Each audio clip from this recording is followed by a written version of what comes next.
You could have been Google's 36th employee. When you don't do things with discipline, that's when mistakes happen. We have Mohan Lakhamraju. Mr. Mohan Lakhamraju. Mohan Lakhamraju. Mohan Lakhamraju, the founder and CEO of Great Learning, which is a hybrid learning company. So you also had a lunch with Bill Gates. A lot of your young folks want to understand how can they do that. That was not what my idea of like the world's richest guy was.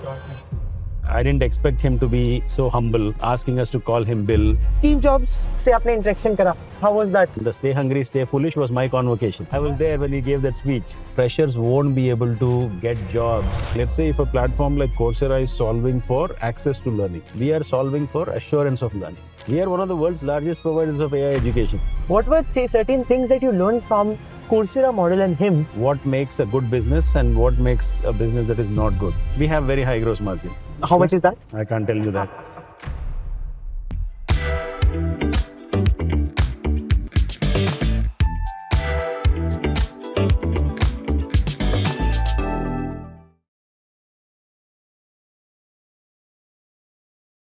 There are a lot of things that we, would like to dive deep into. But, there are fun facts about you that you could have been Google's 36th employee, right? Where did you get that? We do our diligent research and I have a lot of things to, uncover. Yeah. But walk me through your decision of, dropping out of your PhD and leaving the 36th employee of, you must have lost a lot of stock options.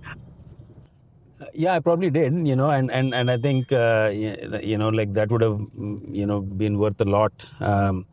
And I know how much it was worth because one of the other guys took that job at that time. How much was it? It was a lot. Tell us numbers. So by 2006 itself, that was worth 400 million in 2006 after Google went public, right? So it's a lot, But for me, I think, I wanted to do something where I was involved and like in terms of having a say in what happens, even early stage. So at 36, I would have still been an employee. Whereas what I eventually did at Stratify, Rakesh Mathur basically got me and like I was a founding member. What were you doing at Stratify and what was the decision?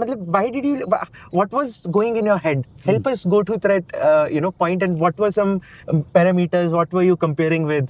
And so finally, how did you? I didn't just want to be an employee, right? I wanted to be a founder.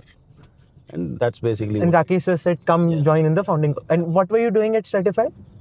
I was an architect, so still technical stuff only. Like, at that time, that was the only skill that I had. So, I basically built like some of the core parts of the platform, at least for the first 1.5 years or so, or first almost, 1.5 years, I was basically like a hardcore techie. Got it. Then I became more of like a product guy, where we built a new product and like I became a product guy. Then I became a sales. Basically like selling, So I went to the front end and since then I've only been selling. And what was your topic of thesis? It was actually high performance distributed computing, distributed databases. So how do you get the power of at that time, you had these Oracle SQL Server, and IBM DB2 databases, which were all monolithic running on powerful computers. Right. The technology after that went, right? So for example, Google is all built on commodity hardware, right? So the inspiration for Google was something called Inktomi, which was another search engine that was there before. Yes. And that professor, UC Berkeley Professor Eric Brewer, right? His lab had created it. So I was basically kind of building on that. They were focusing on like just your basically like operating system scalability, and I was focusing on database scalability. Got it. So you also had a lunch with Bill Gates. A lot of your young folks want to understand how can they do that. So tell us first. It's not like I did anything special to achieve that, right? So I was a intern at Microsoft Research when I was at Berkeley, and all the interns at Microsoft Research were invited to lunch at his house. So that's how I got to. I didn't do anything special to deserve that, or So that was. So I don't think anybody can just like design that and like And Abhi bhi hota hai? I have no idea. Okay. I don't think so because he's not actively involved with Microsoft anymore. And do you remember any things that you learned from him during that interaction? Was that a special interaction for you? Yeah, I think just that he was actually quite humble. he was at that time the world's richest guy. Okay. Right? And, I didn't expect him to be so humble, asking us to call him Bill. Okay. Right? And, be willing to answer Any of the stupid questions, right? So at that time, just before that, I had seen this movie called Pirates of Silicon Valley. Okay, yes, it's a famous, It's a famous movie. I'd seen that like a few months before that. So I asked him, like, the stuff that they show in this movie, is it true? Okay. Right? And what was his answer? And said it's true, because some of those things don't show him in good light. Right? He said, yeah, it's mostly true. So he agreed to that. So I was surprised by how humble he was. And I think, and how approachable. That was not what my idea of like the world's richest guy was. Got it. Yeah. So I think I appreciated that. We We didn't actually talk about anything profound. I see. It was all basic. I didn't ask him any profound questions or anything like that. So it was all just like general, and he was quite friendly. Yeah. So I think that biggest takeaway would be that only. Like if a person like that can be like so humble, then like what right do we have to not be? Yeah. Where was his house? In Seattle, there is a lake called Lake Washington. Okay. Or Lake Merced or something. So his house is on an island that is in that lake. Does he still live there? No idea. Okay. No idea. How did you end up meeting Warren Buffett? And how can a young person who is watching this can attempt that? So I have not met Warren Buffett. I met Charlie Munger, who's his partner. Yes. We lost him recently. We lost him recently, and yes. I think he's genius. I think he's Charlie's Almanac. Have you heard of it? It's an amazing book. More wisdom than probably any other compilation of that size. Okay. So I think he's basically got wisdom on everything. How did you end up meeting it's because of business school. So one of the things that business school did, and I think it changed my life really in a lot of.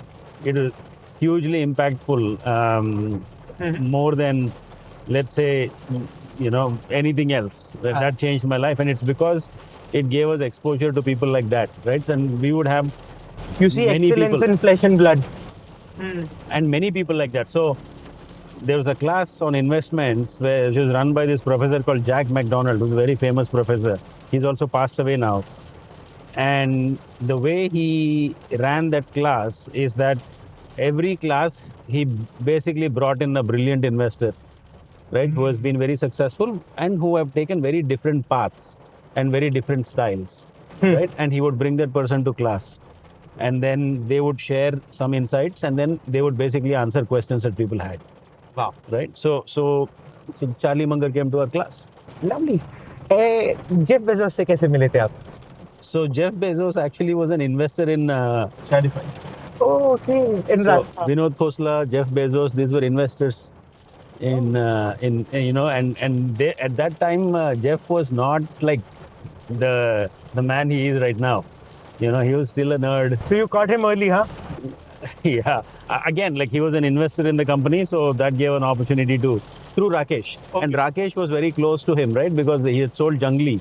Oh. Rakesh had sold Junglee to... His co-founder was Ashish Gupta, Helion. He's one of the... Yeah, we have interviewed him. So Ashish is a very close friend, yeah. Okay. So, so Rakesh... so Rakesh was close to Jeff. Got it. Steve Jobs से आपने interaction करा. How was that? Again, Steve Jobs, I had the opportunity to listen to multiple times, including at my convocation. The Stay Hungry, Stay Foolish was my convocation. Oh my God. I know, that was it was unbelievable. I was there when he gave that speech. That was the 2005 graduation ceremony, and that's when I graduated. Most sought after speech on the internet. So by the way, I've actually had my teams at Great Lakes and Great Learning watch that speech every year. We did that for 5 years. Okay, so we used to watch it together once a year. So we did that for many years, maybe 4 or 5 years. But any behind the scenes you remember from that speech? Anything that the world doesn't see about that speech? Not from that speech. Okay. But I had a chance to meet him another time in a smaller gathering. Okay. And again, like it's not like I had any special personal interaction, but like it was in a group setting where like a bunch of people got to ask questions, and like that I also got to ask questions. So one way to meet So all these... I never met any of these guys one-on-one. No. Got it. Any other interesting folk that you met and you had in some orbital change in your life? Any other folks of these leagues? Again, like one of the things about Stanford is that it actually exposes you to many people like that are amazing, right? So one of the things that I believe in, and I share, with our team and others, is that if you actually experience excellence at a personal level, it really changes you. Orbital Right? change in your life. Completely changes you, right? And I think one of my endeavors has been to get as many people as possible to experience excellence. Exposure to excellence. Experience excellence personally. And it's not something that you can watch on TV or you can watch on YouTube. You have to engage with it. You have to experience it, right? You have to engage with it. So in great learning, so like one of the things that we try to do is that like the quality of the teaching learning experience that we do, regardless of our program, is that we aspire for excellence. Okay, so and in engaging with that, getting people to actually experience what excellence is, right? So like from the very beginning, like in a great learning course, if you have to pass, you have to get 60 out of 100. Right? There's very few universities or anywhere in the world where the passing mark is that high, right? And so we are not optimized. In a physical class, you actually need people to pass and move. Yeah. Right? So you can't afford Pressure to keep pe nahi the bar padega very system pe. high, Yes. right? Whereas online, you don't have that. So we keep the bar, the exit gate high, right? And if you fail, do it again. There's no stigma attached with it at all, right? So you do it again, and there's no extra cost to that either. Got it. Right, so we from the very beginning basically removed time as a thing and kept, the quality as the benchmark to clear, right? So time is not a constraint, and like we make it so that people have no stigma associated with that, right? But if you leave, that means you have learned. That assurance of learning has to be very high. So a key way we always looked at our business is that, like, let's say if a platform like Coursera is solving for access to learning, we are solving for assurance of learning. And what is assurance of learning? Assurance of learning means learning hua. Like you actually learned what you're supposed to learn to a degree where you can actually apply it in your job, right? And that happens regardless of who the person is, across the board, at scale. Learning happens. That's basically the problem that we've solved at Great Learning, and we continue to solve. Got it. Right? So at massive scale, all over the world, we now have paid students from like 95 countries, right? At this point, which is the most taken course on Great Learning, sir? At this point, it's probably our AI course. Okay. We are one of the world's largest providers of AI education. Yeah, if not the largest. Lovely. We'll dig deeper onto that, but tell us, number one, what were some of your favorite teachers at UCB, Stanford, and IIT Bombay? And while you are building Great Learning, how do you categorize a good teacher and from a bad teacher? So, I mean, I've had many good teachers. I've been very fortunate. Give us a couple of names that we can learn from, probably search on the internet and try to figure out their lectures. So at IIT, for instance, there's a Professor Sundar Vishwanathan who's still there. He's amazing. Computer science? All these guys are computer science, right? There was another person called Milind Sohoni, who was awesome. There's another person called Sudarshan, who was my BTP guide, and Seshadri. Then there was, I'm probably missing a few, but these are all like the young guys at that time, and we could relate to them much more so than the older guys. But they all had like, I think these guys also were more like friendly and approachable, and like they didn't take themselves as seriously compared to like the older folks. So so we could actually relate and be more brave and ask questions and make fools of ourselves a little. With the older guys, we just didn't feel that comfort. Okay. Right. So this is at Berkeley. Hellerstein, who was my PhD thesis advisor, Eric Brewer taught me. He was everybody there was amazing. There's a guy called Kubiatowicz, he was like a hardware guy. I hated hardware, but I still loved him. Do you know Professor Ken Singer by any chance at UCB? He teaches entrepreneurship. We have hosted him. Okay, I see. No, I would only know the CS guys. I only did CS there. And at Stanford? Stanford, many. So one of the guy who taught strategy was the previous dean, not the current dean, the previous one. So he taught a strategy that, that I enjoyed that. There's a guy called Chip Heath, who taught organizational design, organizational behavior. Like he's very good. I learned economics from this guy called Paul Romer, who 10 years after that got a Nobel Prize. Right? Wow. So that was amazing. Entrepreneurship and venture capital taught by Eric Schmidt, the Google CEO. Yes. So he taught that while he was Google CEO. Lovely. And another guy called Peter Wendell. So that was a very interesting class. There are many good teachers, and of course there were people who are visiting, so many good guests. And these guys are all like, they're like really wise. They're very wise, and like, there's just so much meaning and depth in what they say. Yeah. You, Coursera ke co-founder was also your batchmate, right? At Berkeley, yeah.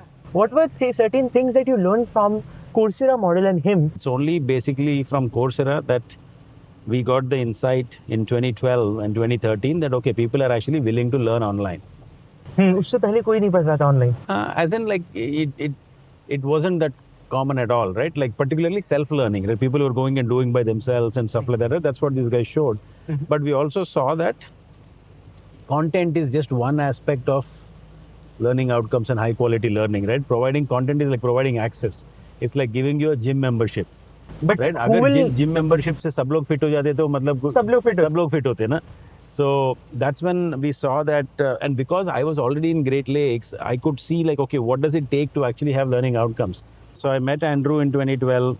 I met him in 2013 as well, and basically told him that, listen, it's amazing what you're doing, right? But people need help, people need support, particularly in India. They're not used to being self-learners. Maybe it works in the US, it's not working there. Like, what the completion rates are, how bad they are. So let me actually put together a support organization to help the learners on Coursera. That I proposed that to him. And what did he say to that? So he was intrigued. He went and discussed it with his board, and basically came back and said that like that is not their priority or focus. They want to focus on scaling and like getting access. They want to solve access, and people who are interested will learn. It's the classic Silicon Valley product mindset, right? They want it to be a product and not a service. So that's when we started Great Learning. So after I came back in 2013 from the US, I said that, you know what, ye learning outcomes nahi dega, but we know that enough people want to learn, right? So we can create something that focuses on outcomes. Got it. And that was the motivation for Great Learning. So we also have to address the tiger in the room. So, a lot of founders that we meet, that we interview, have huge respect, have huge reverence, and different kind of relationship with Tiger Global, right? And you were the MD of that company, right? What were certain things that you learned as a person while your investing days, and what was Tiger doing back then?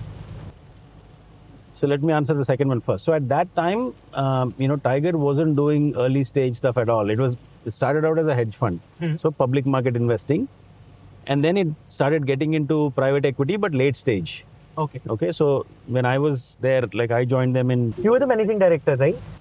For India. For India. Yeah. So I joined them in the US, and then I moved to India and set up the India office and started leading the India office. This was on campus. This job was from Stanford? No. Okay. How did you end up joining Tiger then? So one of my classmates from business school was at Tiger. Okay. So he said they were looking for somebody for India.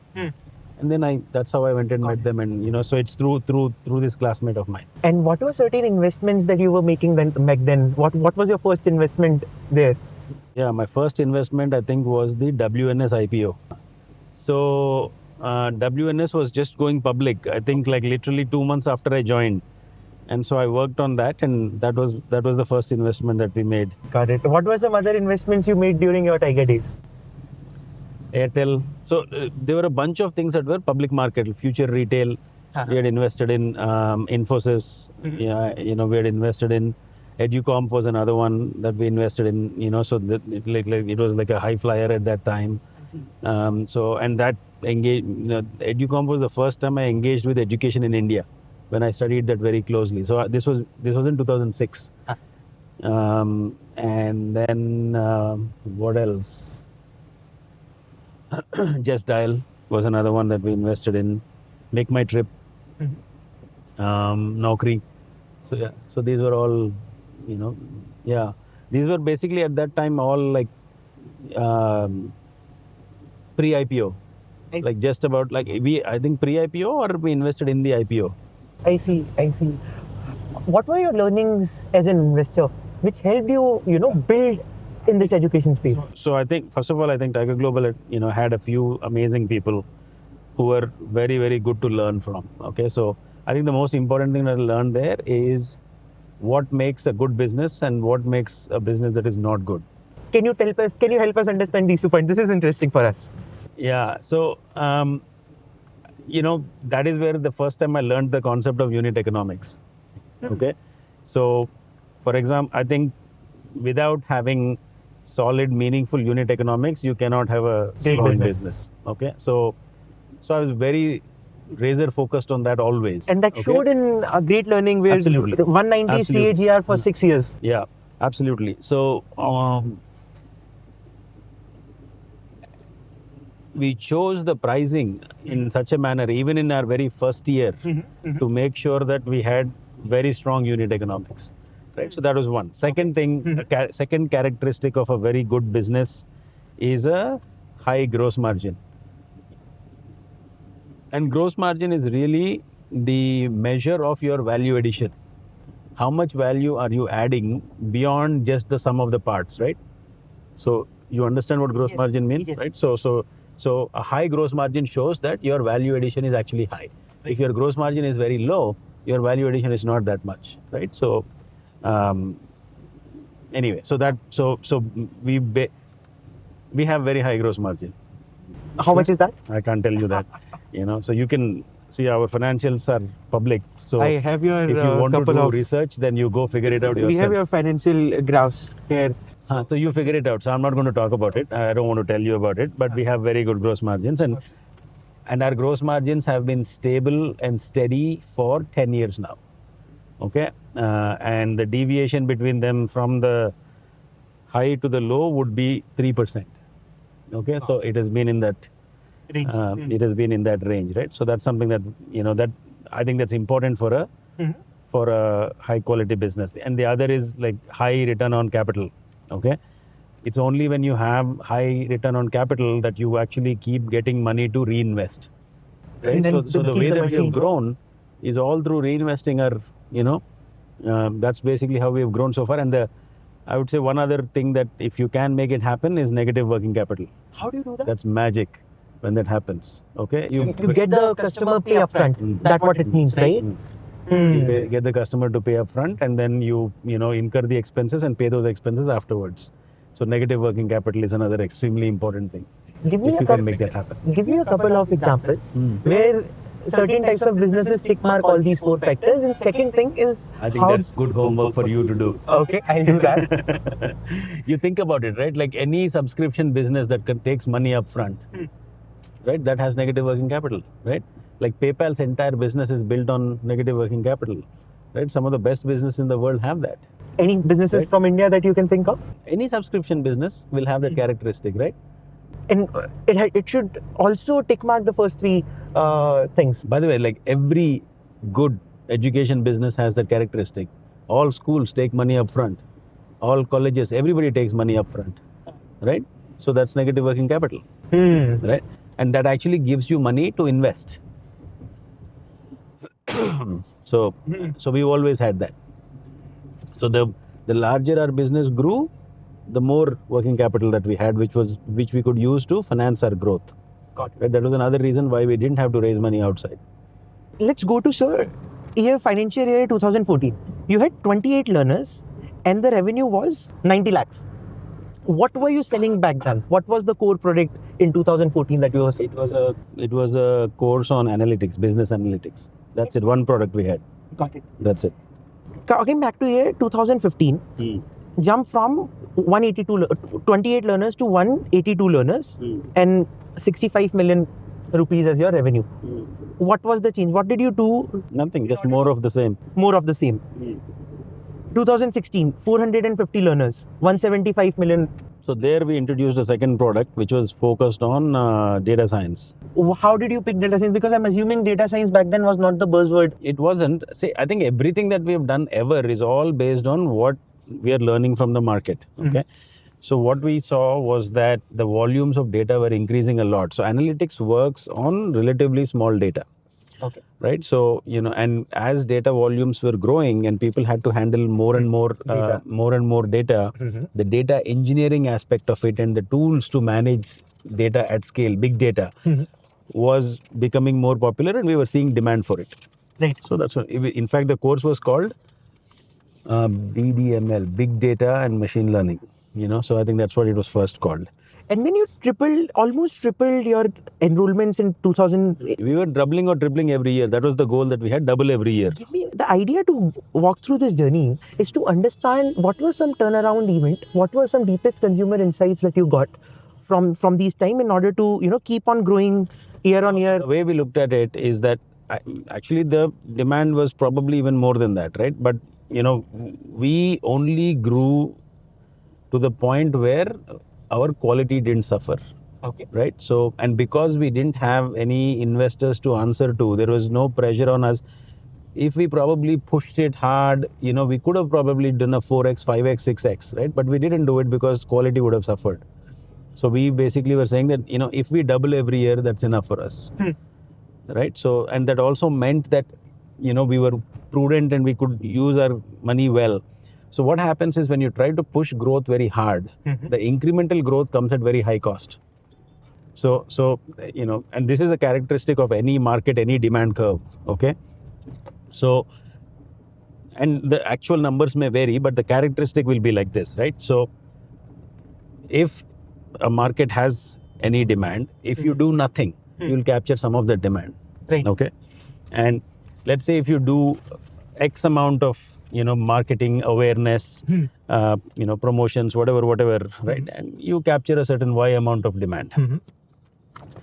Now, if you, as you push that, it is always diminishing marginal returns, right? So if you try to then go for 2X, right? The spend that you will have to do on that won't be Y. It will actually be, 1.5 times Y or 2 times Y.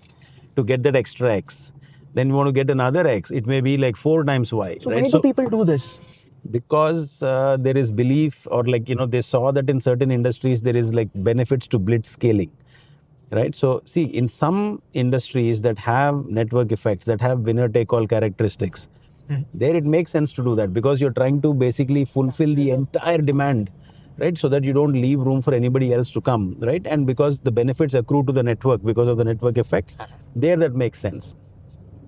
But the mistake is in thinking that even in businesses where there aren't network effects, where there aren't, those kinds of winner take all characteristics, and then saying that I'm going to try to capture the entire market. That's the mistake. It's the wrong thing to do. But people don't distinguish between these two. And for the worst part is most investors don't distinguish between these two. Right. And, entrepreneurs, most of them first time entrepreneurs, they do it whatever the investors want them to do. Right. So, and, for a long period of time, people got rewarded for vanity metrics, more users, or just more transactions or more, just top line, even though you're actually losing money on every transaction. People were rewarded for that kind of behavior. How do you know? And if they were rewarded for that kind of behavior, you're incentivizing that. So more people will just do more of that. Right. So a lot of money went into, rewarding and incentivizing that kind of behavior. So that's why it happens. How do you know it's a winner take all market or not? Then if you know this, then you can decide whether you apply, you press the accelerator of blitz scaling or not. So first, how do you know it's a winner take all market or not? You have to see that it actually has network effects, right? So, you know what network effects are, right? So yeah. So. But you can also express, I'm sure a lot of people don't understand this. Can you explain network effects? So network effects is when any new customer that comes onto that platform increases the value of the platform for everybody else. Like a WhatsApp. Right? So WhatsApp, any communications network is an example of something that has network effect. Or any marketplace. Okay, so like, Amazon marketplace, right? If a seller comes and puts up their products, buyers have more choice, and that brings more buyers, right? And when more buyers come, it becomes more valuable for a new seller to come and sell, right? So any marketplace has that characteristic. So there are two-sided marketplaces, three-sided marketplaces, so they have that benefit as well. So when you have characteristics like that, it makes sense to build it as fast as possible without really worrying about unit economics in the beginning, right? Or without worrying about losing money in the beginning. You still have to worry about unit economics, right? Maybe you can make a conscious choice to not worry about unit economics for a certain fixed period of time till you get the critical mass, right? But after you get the critical mass, you have to have the plan that, so, but I feel like, people usually don't have that discipline, right? And when you don't do things with discipline, that's when mistakes happen. Also tell us, so, coming back to this journey, what did you do in year 2019 where you grew from 5,230 learners to 6,234 learners? What was the shift? What was the turnaround event? I mean, there's nothing specific. We kept adding more products, and so... help me understand the growth engines of an EdTech business. What do you do in order to achieve that scale, and that too profitably, that too bootstrapped?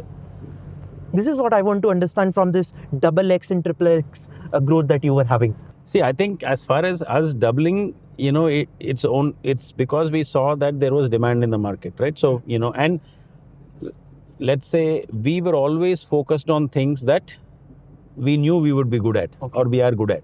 So even today, right, I don't have a very large product portfolio. We are very focused on digital skills, right? It's not because, we can't do other stuff, but we made a choice not to do other stuff, right? So, part of the discipline that, we follow is deciding what not to do, right? It's not as if people don't come up with ideas all the time. Aap ye bhi kyun nahi karte, wo bhi kyun nahi karte? Nahi karte. Kyunki, if we feel that we don't have sustainable competitive advantage in the things that we do, or if things are like not hard, right, where our advantages give us a unique edge, then we don't do it. We don't do anything that's going to get commoditized, right? So we are very disciplined in terms of what we do and what we don't. A couple of questions maybe. So the growth drivers, just to tell you, one is products. Second is geographies, okay? And third is the modes. So we have, we used to, before COVID, blended learning models, right, which were a combination of physical and online, right? So after COVID, that went away, but that was very good, and that people appreciated it a lot, and we had a near monopoly on that. Then we have our online mentored learning model, and then we have boot camps. Okay, each of these are for different segments. Boot camps are for young people because we find that like their learning needs are better served in the boot camp format, right? The blended was for relatively older people, and online mentored learning is for a wide swath of people, and there also we can, there are nuances that we address the needs. So we let's just say that we are very focused on the specific needs of different segments of learners and solving for those needs. So you spoke about, vanity matrices. In education business, what were some learning matrices that means most to you? Top learning matrices that you were keeping track, or that you keep track at this point in time? So one is student satisfaction, right? And we do that like millions of times. So we take their feedback for every piece of learning content that we have. We take their feedback for every live session that happens. We take that feedback for every assessment that is done, right? So we get lots and lots of feedback, and that kind of combines into this measure of, we call it student satisfaction, but it measures lots of things, right? So it's a composite measure. That is one. Second is completion rate. So, we have, in a learning journey, when somebody is on track, what does that mean, right? So their various parameters have to fall within a certain range for us to believe that they are on track. Got it. So we want to make sure that 90% plus people are always on track. Right. So that's another North Star metric. And the third thing that we track is how many people have actually had a career transition after doing our program in 6 months, in 12 months. And that you track from their LinkedIn profile. From their LinkedIn profile. Right. So everybody gives us their LinkedIn profiles, and we have technology that does that. So these are the 3 main metrics that we track. I have to ask a lot of things. I haven't even covered my first page out of 3 pages, 4 pages in fact. But coming back to the rapid fire round that we do. So यहाँ पर 20 questions है, very quickly you have to answer. What's the current challenge that you're facing right now? Is growing our profitability while still growing the business at a decent growth rate. So balancing profitability and growth. How are you doing that? How you plan to achieve that?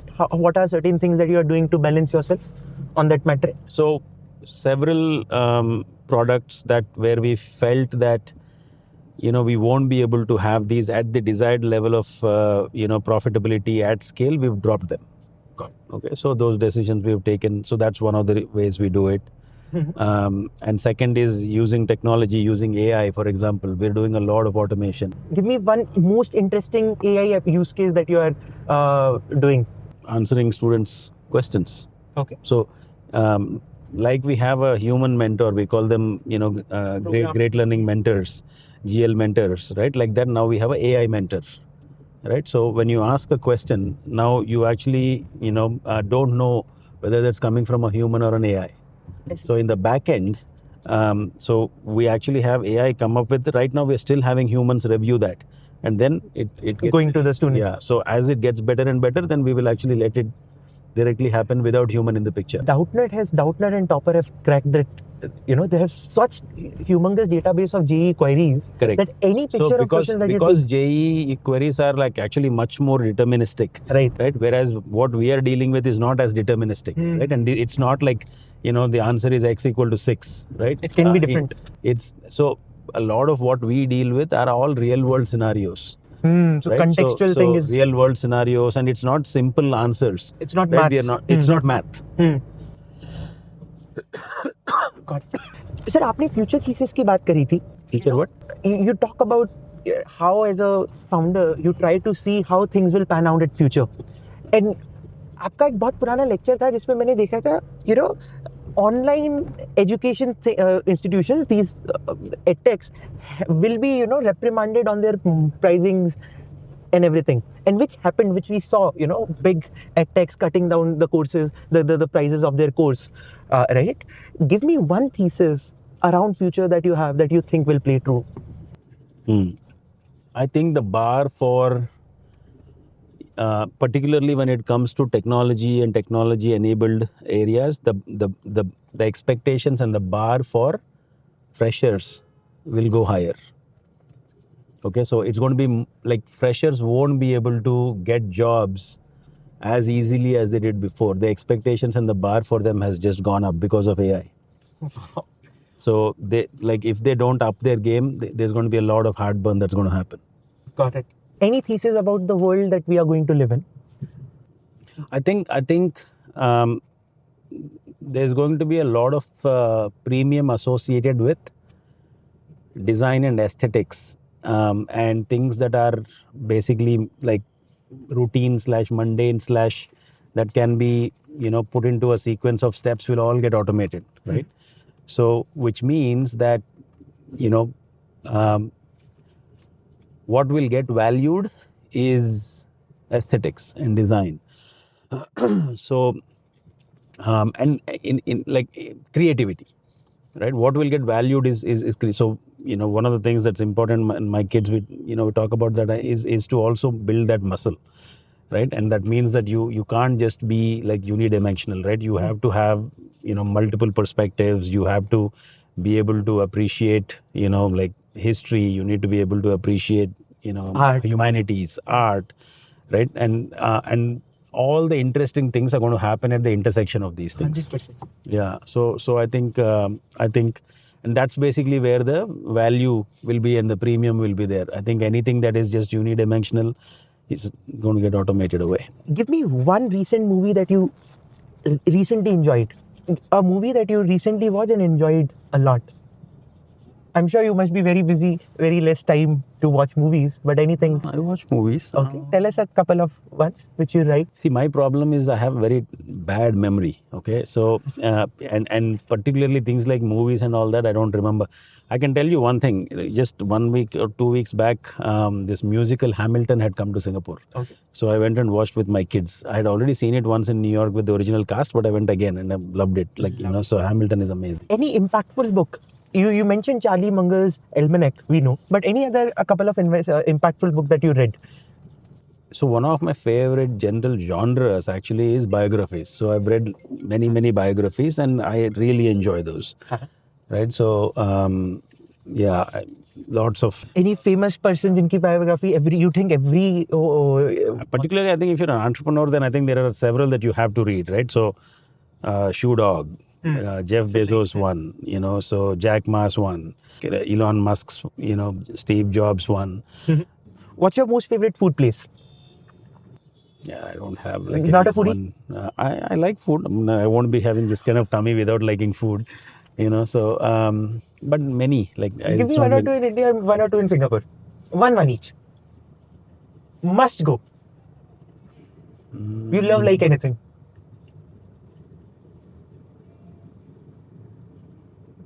Must go. Most visited.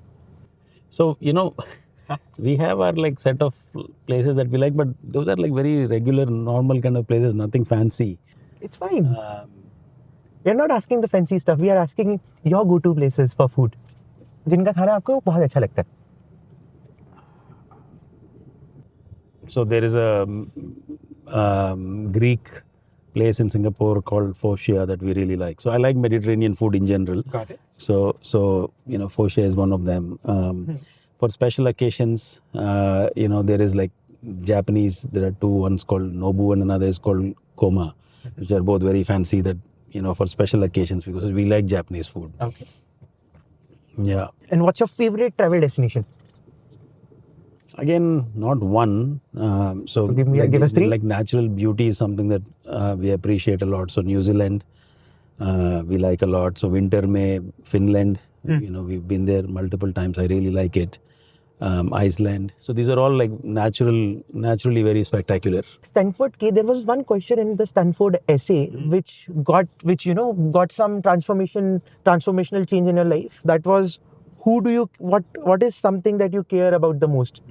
What matters to you most and why? What? Yes. What matters to you most and why? आपने उस वक्त क्या इसका जवाब दिया था? And has it changed over the time? And if you were to ask, if somebody asked you the same question now, has it changed? Please give us some insight around that. So when I was writing this, I realized that I'd never asked this question to myself before. So it actually forced me to think, right? And I actually thought about it and kind of wrote down my notes about it, my thoughts about it for a month, right? I spent a month thinking about it. And then I wrote. And what I wrote there has kind of become like a guide for my life, right? So I think whatever I've been doing is 100% consistent with what I've written, and I think nothing has changed on that. So whatever I've written, what did you write? I can't share that with you, but that's personal, right? But you can guess some basic things, but I care about impact. So that's something that so I'm working on that. I care about travel, right? And and basically seeing the beauty that the world has to offer. So I've been doing that. So that, there are a few things that I put in there. These two I'm comfortable sharing. Got it. Last three very quick things. Which is your favorite EdTech startup or a model in the world that you think is amazing? I think, Coursera, I've always looked up to. The other one that I haven't actually experienced as much, but I can see potentially having a lot of potential. I don't know if it is a viable business or not, is Masterclass. Okay, so where they've actually captured, I've actually not taken any masterclass, so I don't know how impactful they are or not. But literally, they've gotten the person on every topic to actually, and it's if you think of who is the most respected person associated with a certain topic, they've got that with that person, right? So at some point, I want to sit and actually go through a lot of those things to see is it just entertainment or is there real learning value there? I can see it being very entertaining, but is there actually real learning there or not? That I don't know yet. But I'm intrigued and curious about it. This is the exact same thing that I'm working on. So if you know Srikanth from Fractal AI, it's a $1 billion profitable startup. He got inspired to build Fractal because he took a course from Narayan Murthy sir in IIM Ahmedabad. So I'm actually in touch. We're trying to, a meeting with him. We're trying to figure if let's say Narayan Murthy can teach ethics, if Mahendra Singh Dhoni can teach you decision making and uncertainty. So masterclass thing. But for India, we're Indian teachers, the best folks that if you think discipline, who's the one or three or four folks that you associate discipline with, and can we bring in actual learning? But last thing, sir, what are your learnings about negotiation? And which you would say at this point, if let's say if you have to give some advice to a startup which is getting acquired, which is with negotiation with investors, with other folks, what are your learnings? What would you advise to him or her at this stage? In general, I think negotiation is one thing, but also in any kind of decision making, I think you'll always end up with better outcomes if you have like a lot of clarity on what are you solving for. Okay, so you need to be very, very clear on what are you solving for. Okay, so and once, which means that in any negotiation, what are the things that are non-negotiable, that you will rather walk away than give on those. And on everything else, I'm okay with not optimizing. I'm okay with for example, in monetary transactions, I have never tried to maximize money. Never. That is something that I've never tried to. So money is important, but then there are other things that are equally, if not more important. So, if I have to make a trade-off, right, between money and those other important things, I will always make that trade-off, right? So don't always make a negotiation be about one thing, right? So think about what are other important things that are there. And if those important things are if you have clarity that those are very important and those are non-negotiable, and if those are not happening, then walk away. Right? So having that clarity of what are you solving for, which are those non-negotiable and which are those which are okay. And ultimately it has to be win-win for both sides, right? So these very basic stuff that I'm saying, but it's not that easy to practice. Most of the stuff actually, but is conceptually very easy. What hard part is doing. Makes sense.